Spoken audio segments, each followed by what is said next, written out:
Coaches, thanks for checking out CoachMattDennis.com. You can also find me on Facebook, Twitter, and Instagram. So if you're on one of those social media platforms, head over and look me up, and there'll be more information there. But today we're going to cover the 4 keys to a successful basketball program beyond the X's and O's. If you watched the last video, you know that we covered the 4 keys to a successful basketball program on the court. This is going beyond the court and the things that happen off the court so that you're prepared, your players are prepared, you're not blindsided by things, you're spending less time on the things that coaches don't really want to have to do, spending more time on the things that you do want to do. So hopefully this Beyond the X's and O's will show you how to enrich your program, find more success game in and game out, year after year, because of the time that you're putting in off the court as well. So things that we're going to talk about are team building, player development, parents, and administration. All 4 of these are huge in making sure that you have a successful program. We don't want you to spend a lot of time going through the motions, learning the hard way. I want to give you tools that you can use and things that you should be aware of right away. Not do it like I did, where it was a trial and error deal until I figured it out. First thing we'll talk about is team building. So for pre-practice, what are you doing before practice time? And really your practice may start in a team room or in a video room. That's where we start. That's where we've always started before we ever walk on the court. So making sure your pre-practice, may start at 3 o'clock, let's say, and on the court practice starts at 3:20. So your first 20 minutes, what are you doing? Now, this can be everything from team messages about when you're going to have pictures, when's your parent night, when you have to be there for a bus, anything that's going on in the school or the community. Maybe you're volunteering for something your players are involved with. But pre-practice covers all that stuff while you have their attention before they're hot and they're tired and they're sweating and stuff in practice in the gym. They're not really paying attention to you. You're covering it. The other thing is you can watch your game film at this time. Spend some time watching film as to what you did right, what you did wrong, what opponent you're going to be coming up against, what scouting report you have, all pre-practice stuff. The last thing, and the thing I like to put in there, is some life stuff. We do some different things. If parent night, we're talking about parents. School shootings happened this year, unfortunately, and we talked about school shootings and how that we can help in our community, in our school, make sure people feel included and feel like they're part of something. Because basketball, is something that a lot of students come out and watch, and all their eyes are on the varsity players. Are we using our influence in the proper way? That's all pre-practice stuff. So how are you getting their mindsets? How are you sending your message? You can also send things about, how you want them to practice, what you expect from them on that day. So they know in their mind, when I get in, it's all about work. It's all about the passes we make. It's all about no turnovers, whatever it is that you're emphasizing. The last thing that we do is we give our players notebooks and pencils so they can write down questions. If I'm talking or we're watching a video, they can draw up plays. They can, write down the scouting report if there's not a handout for them. But they have somewhere to put some notes so that they can ask. Some kids are great learners by seeing it. Others are great learners by writing it. Some are great by hearing it. Some need all 3. So we try to give them that opportunity by having that notebook and pencil there to use every day. It's their responsibility to bring it, but we provide it for them. And then during practice, are you sending that same message? Are you saying how we need to be influencers and we need to make sure that our school is a place where people want to be and they feel included, and then going out and yelling at them about things, and you're singling them out? If that's the mentality, then the message you gave them and the message you're sending them with your actions are 2 different things. So you want to make sure that whatever your pre-practice stuff is also following along with what you're doing in practice. Now, if you went over how to cover something in film, cover it on the floor. If you went over a play that you ran incorrectly and you talked about how to correct it, make sure that you do it so they can run through it on the floor. This kind of goes back to how kids learn. Some of them learn great by running through things. Others can see it on paper and they'll do a pretty good job running through it no matter what. But having that down from what you did in pre-practice to what you're doing in practice is critical. If focusing on free throw shooting was something you talked about, then you never shoot a free throw. Make sure that these things match up with each other. But your during practice stuff, you can build a lot of team chemistry. You can build a lot of rapport with your kids because your message is consistent. Then there's team activities. Your team activities for us, we have a mother-son night where our guys are available to work with the elementary kids in some fun games that the parents have set up. Now, it's a fundraiser for another group at the school. They've asked us to be a part of it, but it happens on a game night. The kids get into the game for free. We make a tunnel for them to run out, or they make a tunnel for us, I should say, so that our players can run out. It's a pretty cool thing, draws a lot of attention, and it's a great fundraiser for another part of the school. That's one activity. We've done minute to win it games where we have our freshmen, our JV, and our varsity all pitted against each other, trying to compete for this trophy that we made up out of an old trophy in the storage unit, and we super glued a Power Ranger to it. So, I mean, we kind of made a silly trophy, but it's an activity, and the kids loved it, and we call it our Bulldog Games, but a lot of fun. Then there's speakers. Are you bringing somebody in maybe before the year starts, over Christmas break, before you get into tournaments, to kind of get their focus and their attention back to where it needs to be? We've done this in some different ways. I think it's really beneficial. Doesn't have to be expensive. Sometimes it costs a little bit of money. Sometimes you can find somebody to do it for free. But give your kids somebody else to listen to other than you. They hear you all the time.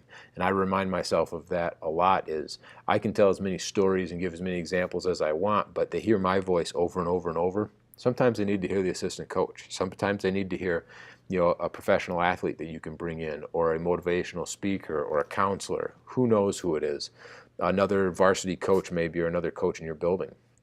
But those team activities add that bond and that team building, so the kids see you in a different light, and they see each other in a different light because they're doing silly things and they're having fun. In our Bulldog Games, our varsity kids were into it. They were cheering, they were hollering, they were competing. Our freshman kids were extremely quiet. They were worried about looking silly and looking stupid. Our varsity kids didn't care.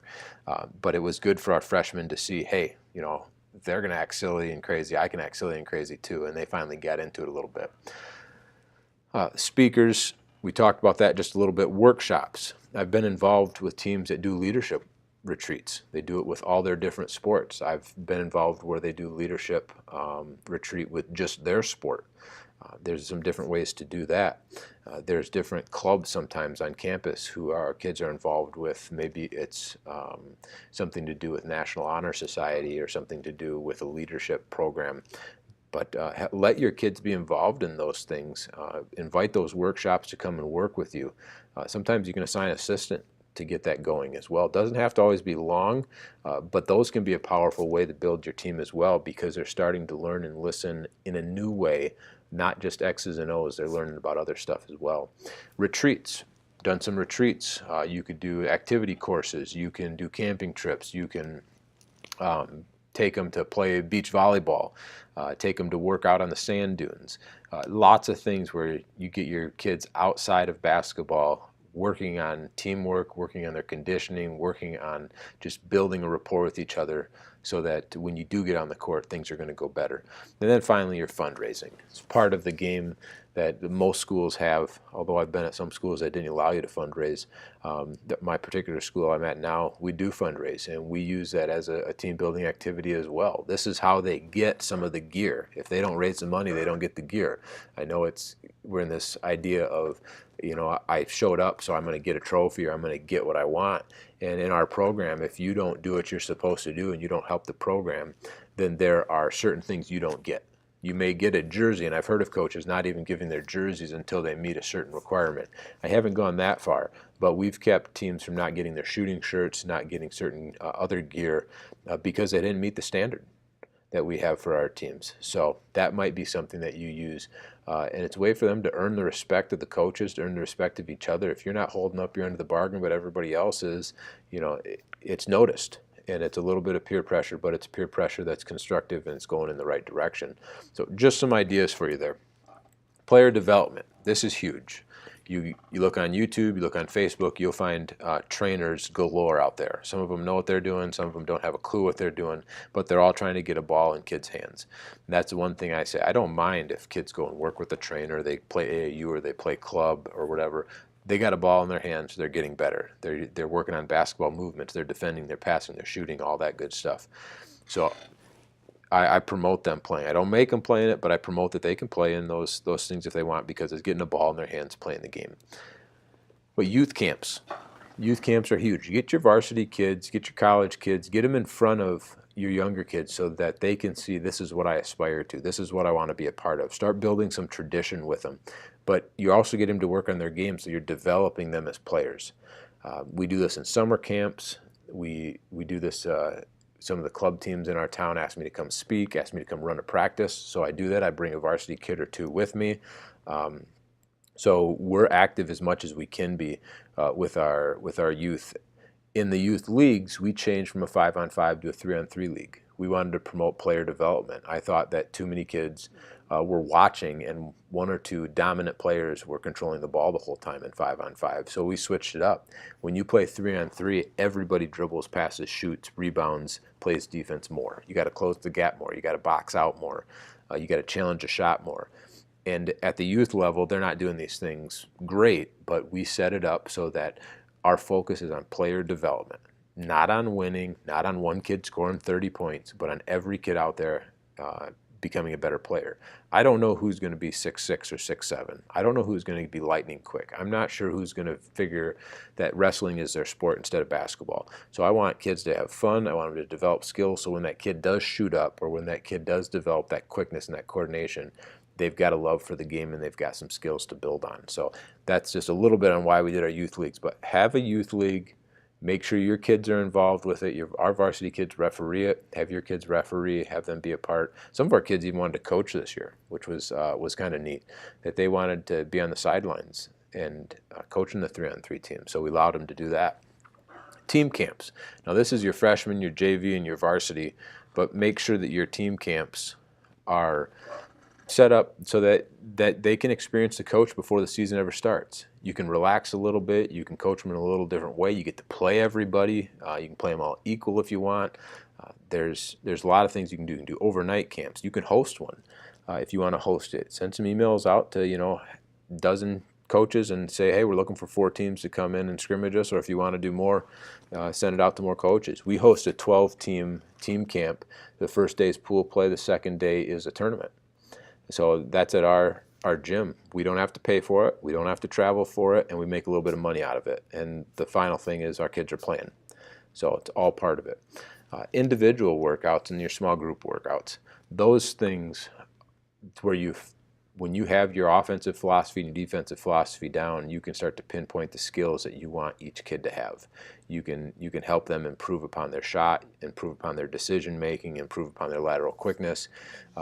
So I encourage you, whatever your state offers in terms of workouts and how many kids you can work with, is get them in there. Now we do a round robin thing where each of us take a night. So me, my JV, my freshman, my assistant, we all take a night. So not one person is always in the gym. If you love being in the gym and doing that, there's nothing wrong with it.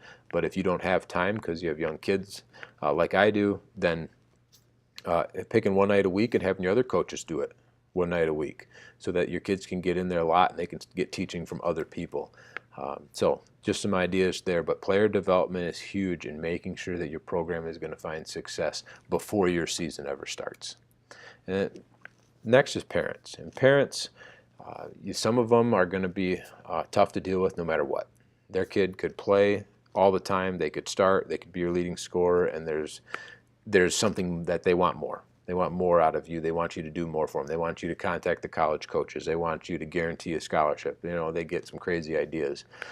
But there's a few things in here that I think you can do to help yourself out, whether it's a parent that is going to be asking for something all the time or the parent that's 100% supportive of you.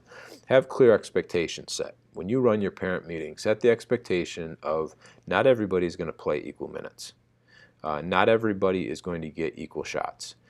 When you want to talk to me, the expectation is that you send an email, and that's what we do. You send an email with a time that you'd like to meet, and then I'll email you back and let you know. Not because I don't want to talk to them, but I want to have a paper trail of this is what you said you'd like to talk about.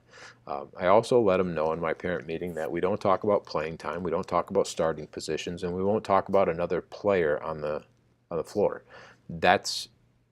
I'm only going to talk about your student athlete. When you set that expectation, parents will still want to meet, and 9 times out of 10 they're talking about playing time or wanting to start. But make sure that you're able to set that up so you can say, hey, this is what we said we were going to talk about, and we won't talk about those other things. Those setting these clear guidelines, getting into number 2, will really help you out when you actually get into the meeting. So the last thing is that we require the player to be there. 9 times out of 10, they want to talk about the player. Let the player be part of that conversation. If they're not part of that conversation, it's really hard to get down to whatever's bothering them. And make sure you have a good relationship with those kids so they know that, hey, you can talk to me about things without your parents, but if your parents do want to talk, that you need to be able to speak up and give your opinion, whether it's positive or negative towards me or towards them.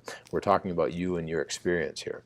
So make sure the player is there as well. I found that to be really beneficial in actually getting to the bottom of things and having some closure when it comes to negative things. The other 1 out of 10 times, if the player is doing something detrimental to themselves or they're in danger in some way, maybe it's a mental health issue, maybe it's activity that they're not supposed to be involved with, and a parent wants to meet, then obviously we wouldn't have the player come with us right away. We'd want to get a game plan set up. But most of the time they want to talk about their player. Know who your supporters and your doubters are. Supporters are people who are in your corner. They're the ones who sign up to drive to your team camps. They're the ones who sign up to do team meals, to bring team meals. They help in the concession stand. And then those doubters are the people who are always skeptical. The glass is always half full. They're very pessimistic about what's going on. If you didn't play their kid as much as they did before, that you didn't start them and you had started them in the past, then they're always think there's an issue. But know who those people are. Then you'll be able to know how to react to them. Remember that parents are always going to come at you with, every parent is, their kid is the most important thing to them and the team is second. You're coming at it from the standpoint of the team is the most important thing and their kid is second. So knowing that there's a difference there right away will help in how you interact with parents. But if you have some clear expectations and guidelines set up, you understand who your supporters and your doubters are, that helps you right away. Know that they all won't agree with you. That's okay. Your assistants don't always agree with you. Your AD doesn't always agree with you. The job isn't to get everybody to agree with you. It's to get them to understand that you're doing things that are best for the team in the best way that you see fit. And if you can do that and that message is sent through parent meetings, it's sent through email communications when you send stuff out to your parents, it's sent with meetings with athletic director. You don't want to always buck the system, but at the same time, you just need to know that everybody's not going to agree with you all the time, and sometimes your ideas are good and sometimes they may not work, and you need to be able to understand that. And then have parents volunteer and help organize things. Don't put it all on yourself. If you're doing a fundraiser, have a parent, see if somebody will volunteer to help organize that fundraiser. If you're doing team meals, would a parent be willing to help organize a schedule for those team meals? If you're going to be running anything else that requires some planning, it could be everything from your camps to your youth leagues to anything's going on during the season. If you'll ask parents, a lot of times somebody will step up and help organize that. And I've done that every year in high school. It's worked well, takes pressure off me, takes time off me, allows me to focus on the things that I need to focus on in order to get our players ready for the game. So parents are usually typically ready to step up, and they're going to be your supporters. And make sure that you show that you're thankful and you're appreciative of that support. But those are some quick guidelines and some things to set up with your parents that will help you as you move forward. When they want a meeting, be happy to meet with them. But just recognize that if you've set up some things in your parent meeting, then those guidelines can be followed and you have a little bit more backing from your athletic director, because typically the athletic director is seeing those things already. Lastly is your administration. And this one, just communication is key. Communicate with them. When there's an email that's sent to you, positive or negative, let them see it. Let them know what's being said. Let them know what your stance is on it. Make sure that you stop in and you have a conversation. You aren't just the fly-by-night person who's just there for practice and you leave, but take a few minutes to say hi to them. Be part of the conversation. Make sure that the conversation about maybe it's a dress code policy, maybe it's a athletic code of conduct, maybe it's they're going to reorganize the camps. Whatever they're doing, be a part of those conversations and show that you're willing to be part of that team. That's going to get the administration on your side a lot more than if you're just focused on your sport only and just how you're going to deal with your kids. there's a lot more to high school athletics than just one thing in almost every high school. I realize there are some that maybe they put so much weight in a particular sport that they get a little more favoritism than others, but generally speaking, you want to be part of the conversation so that you're represented and you make sure that your voice is heard. Be sincere and thankful. Everybody from the superintendent to the principal to the athletic director to the people who work the games, be sincere in how you talk to them, in your thankfulness and the job that they've done, the opportunity that they've given you in working with you on a particular thing. And then be ready to adapt and change. I remember I walked into the gym and there's 100 band instruments in there and we're supposed to practice. And we couldn't. So we adapted. We found the team rooms open. We went in and we watched some film. Went to the AD. There was a miscommunication with timing on things. By the time we were done watching film, we went in and we practiced. It wasn't how I had planned things, but I adapted to it. I was willing to change. We also had where some of the out-of-season sports are practicing and we need to get into the gym over the weekend. Just say, hey, when are you practicing? Would you mind moving that up just a little bit so we can get in here a little bit earlier? Not because I'm the basketball coach and that's the way it has to be because I'm in season. It's because, hey, I don't want my kids to be out till 10, 10:30, 11 o'clock at night practicing. I want them to get home at a decent time. When you come at it from that approach, people are willing to work with you. When you come at it from, I'm the basketball coach, I'm in season, you need to leave approach, then they're not as willing to work with you then or in the future. So if you can find a middle ground, do that. Every once in a while, you do take priority if you're in season, and I understand that. But I think most of the time, probably 8 out of 10 times, you'll find that the other people are willing to work with you and they're willing to find a middle ground as well. And then finally, seek support first from your athletic director or your administration. What happened for us is we were doing our team camp and our concession stand isn't open because the school's not open in the summer. So we wanted to run a concession stand. He said, yeah, you're more than welcome to do it. And I said, do you want me to open the concession or do you want me to get a table and put some stuff out? And he said, just get a table and put some stuff out. Then we don't have to worry about the sports boosters and all their stuff in there. Perfect. Not a problem. So that was another way we could raise a little bit of money by offering a concession stand.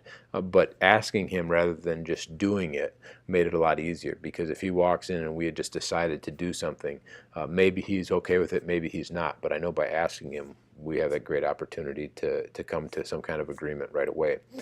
We've also had times where we want to do something on a particular night and there's another school function going on. So we go and we ask them about it. Most of the time when I've asked, it's worked out just the way I wanted it to.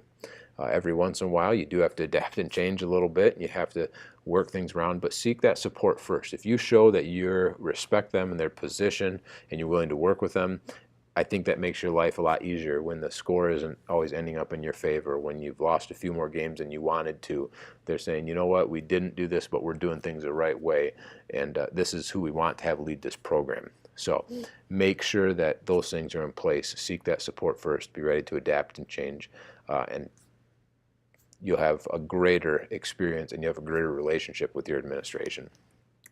So those are 4 keys to finding success beyond the X's and O's, things that you can do and that you can put in place to make sure that your longevity at your school is going to be there for a while, and that you're going to be able to have parents in your corner, administration in your corner. Your team is going to be built off the court and on the court in the right way. So hopefully you gained a few things, got the wheels spinning a little bit. You can always check me out at CoachMattDennis.com. Find me on Facebook, Twitter, or Instagram.